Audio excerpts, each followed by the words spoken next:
online gaming apps that involve real money, well, they will be banned. Banning online money. That approximately 20,000 crores. We have all heard that the government would lose 20,000 crores. But what if that's a lie? What if the government might actually profit even more than 20,000 crores from this gaming ban?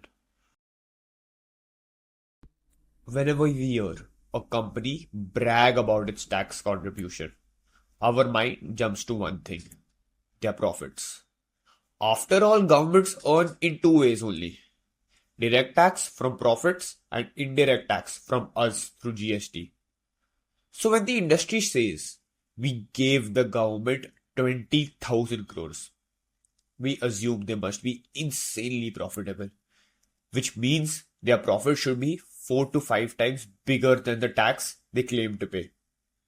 Somewhere between 80,000 to 1 lakh crores. But here's the real truth. The entire revenue generated by all real money gaming combined, the very ones that got banned, is about 26,500 crores combined. And remember, this is revenue, not profit, which would be taxed.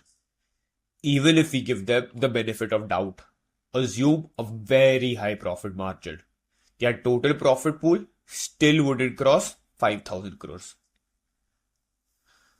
So then the question hits, if their profits are barely 5,000 crores, when on earth did this claim of 20,000 crores tax loss to the government even come from?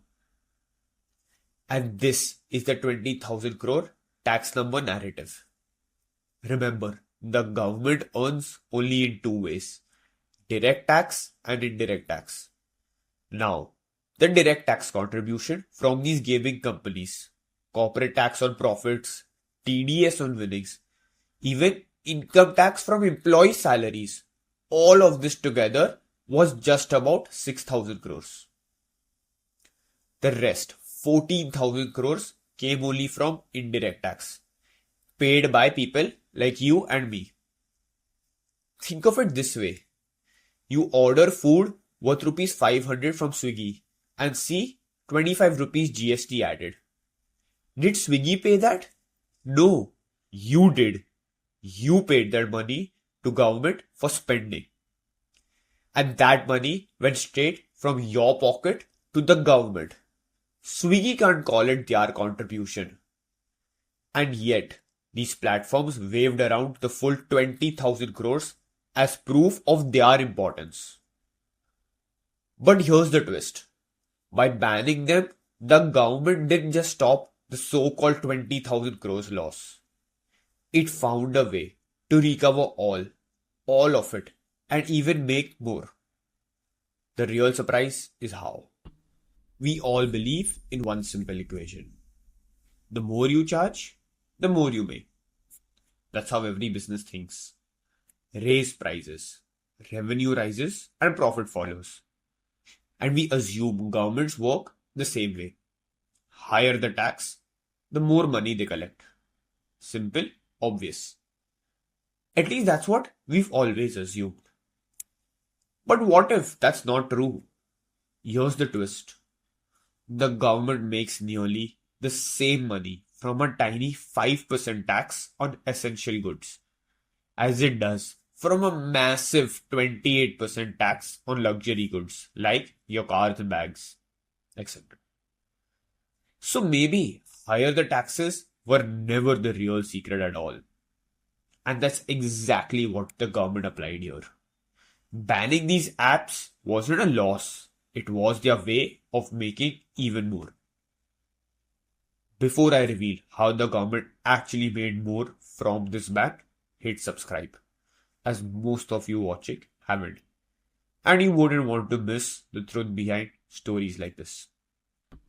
Alright, here's the final piece most people miss. The government earns in two ways as per discussed. Direct taxes on profit and indirect taxes every time money changes hand, which is GST. Now think about this. If you deposit money on a gaming app, that GST is collected once at the time of the deposit. But if you look at a physical product, it's different. A manufacturer sells to a wholesaler, tax collected. The wholesaler sells to a distributor, tax collected again. Distributor to retailer, another tax collected. Retailer to you, the consumer, once more tax collected. Each stage adds a value, and the government earns at every step. In fact, the same product can create 4 to 5 layers of indirect tax, multiplying the government's stake far beyond just one sale. And on top of that, the companies still pay direct taxes on profits. But with the gaming apps, that chain breaks. There's only one transaction. You deposit the money, the platform takes a cut, and it ends there. No intrinsic values added, no multiple stage of taxes. Worse, more than 98% of users lose money, which means instead of boosting income tax collection, these platforms were actually shrinking them. And that flips the story completely, because this ban doesn't just stop a loss, it sets up a system where the government actually earns more than just 20,000 crores. The only question now is how. So let's break this down. The entire real money gaming industry makes about 26,500 crores in revenue. But here's the catch. More than 95% of that comes from 15% platform fee. Basically, your delivery charges on food. Which means if you deposit 100 rupees, they only count 15 as their revenue. So when you hear 26,500 crores, the real money flowing through these apps wasn't just 26,500 crores. It was over 1,76,000 crores in deposit. And remember, more than 98% of users lose money. Which means this isn't income being recycled back into the economy. So the government has no second or third shot at taxing it. Now flip the picture. Take that 1,76,000 crores. Even if 40% leaks into illegal betting sites, you still have about 1 lakh crores staying with people. And most of that extra money won't just sit idle.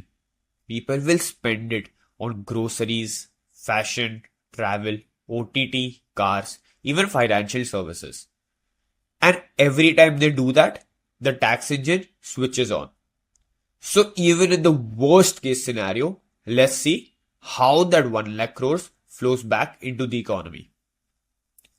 Let us say 30% spent on essentials like food, which have 5% GST, 25% on discretionary like electronics, which have 12% GST, 20% on services like OTT, which have 18% GST, 15% on durables like automobiles, which have 18% GST, 10% on financial services like mutual funds, which have 18% GST.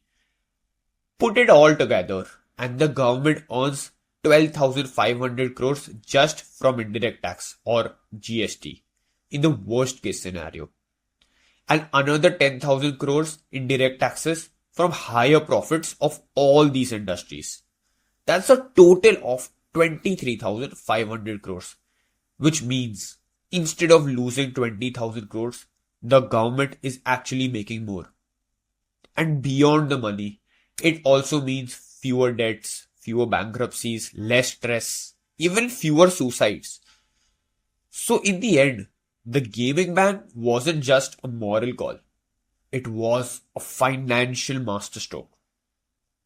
So the next time you hear a company brag about how much tax they contribute, remember, most of it was never their money. It came from your pocket. They just waved it around to lick about it. The gaming ban proved it. What everyone called a 20,000 crore loss was actually a 20,000 crore win and life saved. And that's what we do here at NoNoise. cut through the noise and show you what really matters.